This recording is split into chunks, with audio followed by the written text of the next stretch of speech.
So here we have another package, the keyboard,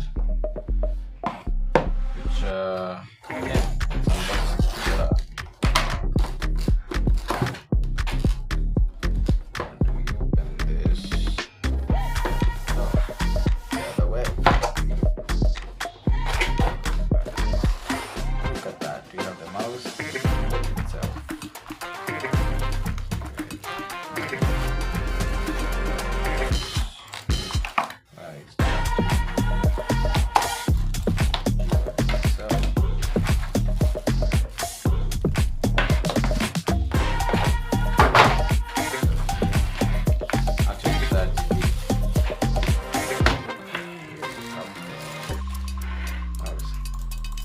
Nearer.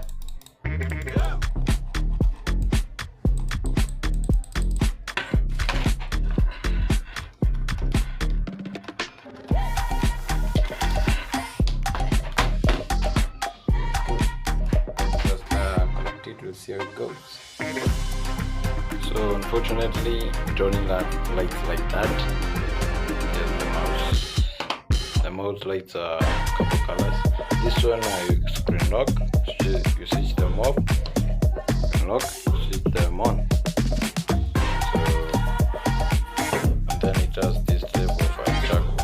This one, if you look at that, the screen lock, switches off, and the screen lock turns on.